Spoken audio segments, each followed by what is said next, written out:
He was a Republican. The reason he resigned was because of it's the same reason your hero and a lot of people's heroes for on the conservative movement, James O'Keefe, is jailed right now. Richard Nixon and James O'Keefe did the exact fucking same thing. They broke into a government office and tried to phone tap a Democrat's phone. We do have records of written language before the Bible even existed. 6500 BCE, Nick. And I mean, it was way before the Bible was written, way before the time that allows for the Bible. The 6,000 years. 6,010 now. But 6500 BCE. First written language. That doesn't include spoken language because we don't really know. And one more point I'd like to make. You had said that how do you know that evolution existed because you weren't there, or the Big Bang Theory you weren't there. There's 2 points I'd like to bring up. Were you there when this was written and its original intent, Nick? Were you there when the writers of this Bible said this is to be taken literally? Were you there when God created the heavens and the earth? No. And one more thing is you use the second law of thermodynamics, and I guarantee you don't know how to spell thermodynamics. You know, you can't create nothing. You can't create everything out of nothing. What do you call God? How did God get there? And,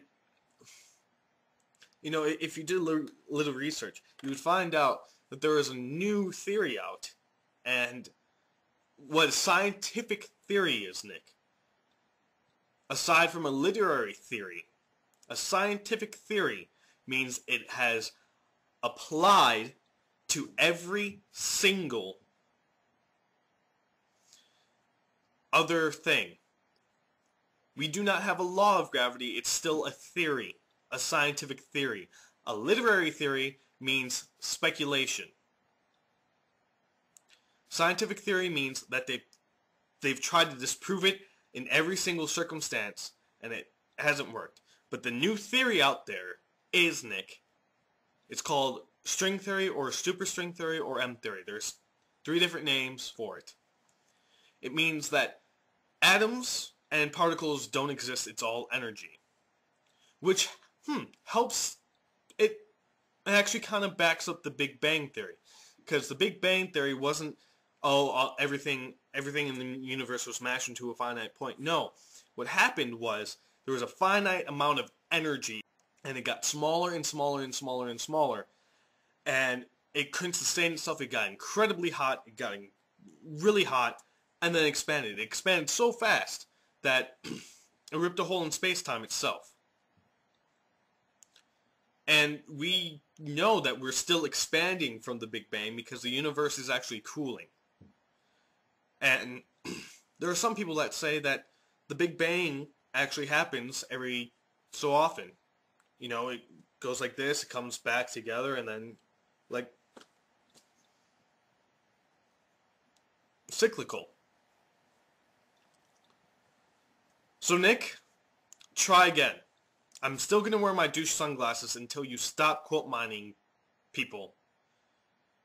And I have actually contacted John Rubin. I'm waiting for a phone call and or email back from him. And I'm going to ask him if he'd like to be recorded on telephone or Skype. Because I'm sure he'd be just as pissed off as I am about you quote mining him. Nick, try again. I'll see you later, buddy.